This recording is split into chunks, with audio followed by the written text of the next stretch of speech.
जय हिंद एवरीवन, स्वागत है आपका वी नेशन 111 के एक नए एपिसोड में, जहां आपके लिए लेकर आते हैं इंडियन डिफेंस की प्रमुख अपडेट्स को। सबसे पहले तो चैनल को सब्सक्राइब करना मत भूलिएगा। आज के अपनी अपडेट की शुरुआत करने वाले हैं राफेल वर्सेस टेडबीएफ को लेकर आई एक बड़ी रिपोर्ट के बारे में। आप सबको पता है कि एयरफोर्स डे के एक दिन पहले मीडिया को संबोधित करते हुए भारतीय वायुसेना प्रमुख ने कहा था कि हमारे लिए तेजस मार्क 2 प्रोग्राम और तेजस और इसके अलावा जो एमआरएफए प्रोग्राम है ये इक्वली इंपॉर्टेंट है, और हम ये चाहते हैं कि शीघ्र अतिशीघ्र ये जो एयरक्राफ्ट है भारतीय वायुसेना को ज्वाइन करें, और इसके लिए ज़रूरी कदम उठाए जा रहे हैं। लेकिन अब इस कथन को लेकर के जो नई डिबेट है वो ट्रिगर हुई है, जहां पर एक्सपर्ट्स ये मानते हैं कि अब भारतीय वायुसेना अगर यहाँ पर एमआरएफए को लेकर वाकई सीरियस है तो तुरंत इस डील को फाइनलाइज करे, या फिर मिनिस्ट्री ऑफ डिफेंस इस पर कोई बड़ा निर्णय ले, या फिर अब इस प्रोग्राम का कोई सेंस नहीं बनता और 20 से 25 बिलियन डॉलर जो हमें एमआरएफए के अंतर्गत खर्च करने हैं उसको हम टेडबीएफ प्रोग्राम में इन्वेस्ट कर सकते हैं। क्योंकि एक्सपर्ट्स का मानना है कि टेडबीएफ और राफेल की जो कैपेबिलिटी है वो ऑलमोस्ट सिमिलर है, लेकिन इसमें भारत को एक बड़ा एडवांटेज मिलेगा।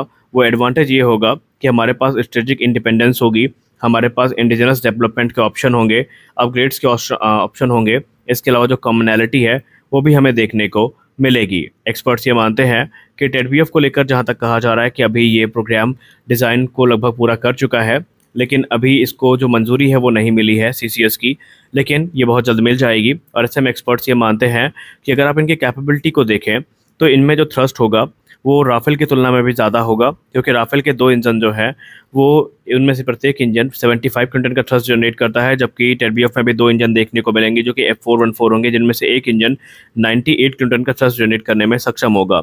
मैक्सिमम टेक ऑफ वेट की बात करें तो राफेल का 24,500 किलोग्राम होगा और टेडबीएफ का भी ऑलमोस्ट इतना ही होने वाला है। पेलोड कैपेसिटी की बात करें तो वो भी ऑलमोस्ट सिमिलर ही है, 9,500 किलोग्राम और 9,000 किलोग्राम की। सर्विस सीलिंग की बात करें तो यहाँ पर टेडबीएफ के पास एक एडवांटेज होगा। एक तरफ जहाँ राफेल की सर्विस सीलिंग 50,000 फीट की है, तो वहीं टेडबीएफ की 55,000 फीट से भी ज़्यादा की होने वाली है। और वेपनरी की बात करें तो एक तरफ जहां राफेल में आपको मीका, मेटियोर, स्कैल्प हैमर देखने को मिलेगी, तो वहीं इसमें अस्त्र मार्क 1, अस्त्र मार्क 2, अस्त्र मार्क 3, रुद्रम की तीनों missile, Rudram mark 1, Rudram mark 2, Rudram mark 3, BrahMos NG और भी दूसरी मिसाइल जिसमें मीटियोर भी शामिल है वो भी देखने को मिल जाएगी।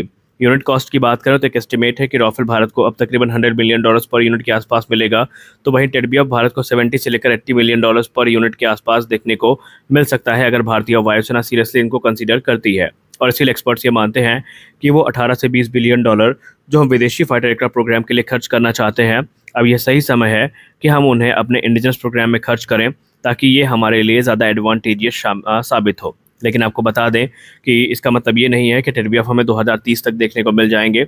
जब तक सीसीएस अप्रूवल टेडबीएफ को नहीं मिलता, टेडबीएफ की ना तो रोल आउट हमें देखने को मिलेगा, या फिर ना ही इसकी पहली उड़ान हमें देखने को मिलने वाली है।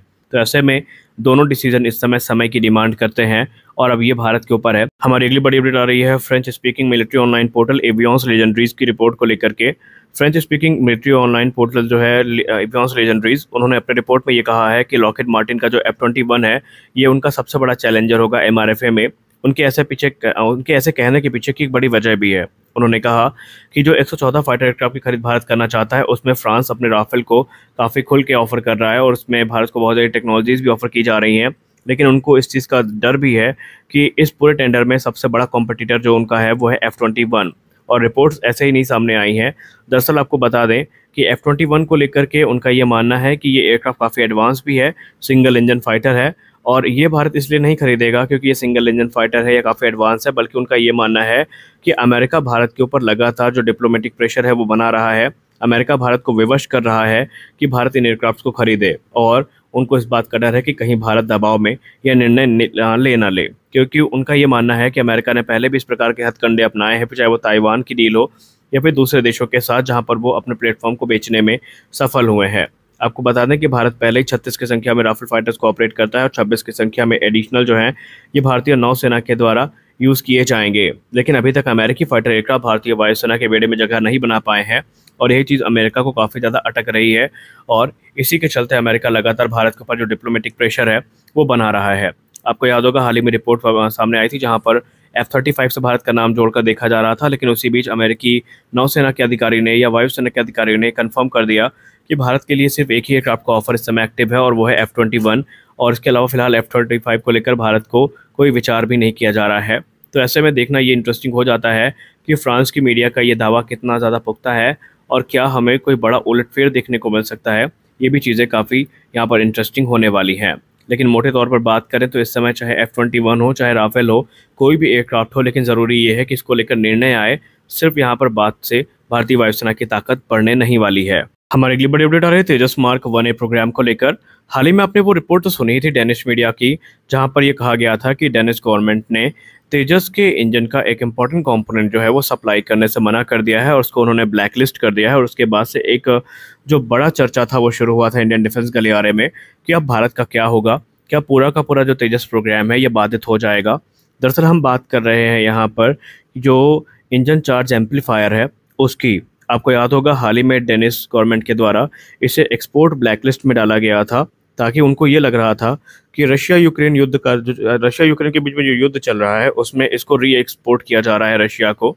और ऐसे में वो इस चीज़ को प्रिवेंट करने के लिए इसको ब्लैकलिस्ट में डाल चुके हैं। लेकिन इससे सबसे ज़्यादा जो प्रोग्राम प्रभावित हो रहा था वो था तेजस एयरक्राफ्ट, और उसको लेकर बहुत ज़्यादा तेजस का मजाक भी उड़ाया जाने लगा कि हम सब ने इतना परिश्रम किया और वो व्यर्थ चला गया।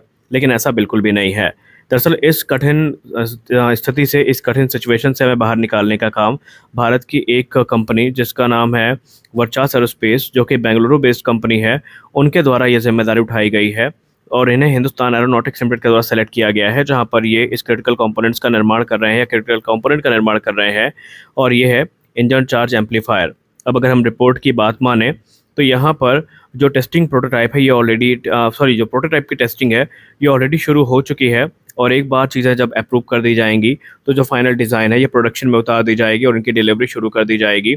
यानी छुटपुट यहाँ पर डिसरप्शन के बाद जो है तेजस प्रोग्राम फिर से पटरी पर आ जाएगा और हमें कोई बड़ी डिले यहाँ पर देखने को नहीं मिलेगी।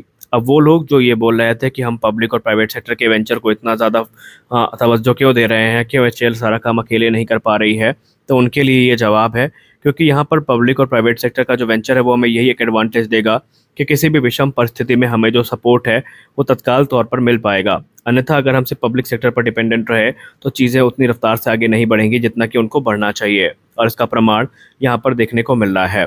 अब अगर हम तेजस प्रोग्राम की बात करें तो भारतीय वायुसेना फिलहाल तो इनको अर्जेंटली चाहती है, क्योंकि जब तक ये एयरक्राफ्ट नहीं आएंगे MiG-21 को भारतीय वायुसेना रिटायर नहीं कर पाएगी। और कल की रिपोर्ट में हमने आपसे कहा था कि इस समय हालात तो ऐसे बन रहे हैं कि वो MiG-21 जिसका रिटायरमेंट 2025 में हम एक्सपेक्ट कर रहे थे वो हमें अब एक्सटेंडेड सर्विस लाइफ के साथ देखने को मिल सकता है, जब तक कि हमारे पास तेजस मार्क 1A की पूरी जो एक स्क्वाड्रन है ये आ नहीं जाती। और इसके लिए अभी हमें कितना वेट करना पड़ेगा इस पर भी टिप्पणी करना थोड़ा जल्दबाजी होगी। हालांकि रिपोर्ट के हिसाब से पहला तेजस मार्क 1A डिलीवरी के लिए तैयार है और उसके बाद नियमित समय अंतराल में जो एयरक्राफ्ट हैं ये डिलीवर किए जाते रहेंगे। तो हम आशा करेंगे कि सारी चीज़ें टाइम से हो और भारतीय वायुसेना को और ज़्यादा स्ट्रगल करना ना पड़े। तो आज के इस वीडियो में बस इतना ही। आशा करते हैं ये वीडियो आपको अच्छी लगी होगी। वीडियो अच्छी लगी वीडियो को लाइक करिए, नए हैं चैनल को सब्सक्राइब करिए। मिलते हैं अगले वीडियो में कुछ और अपडेट्स के साथ, तब तक के लिए जय हिंद।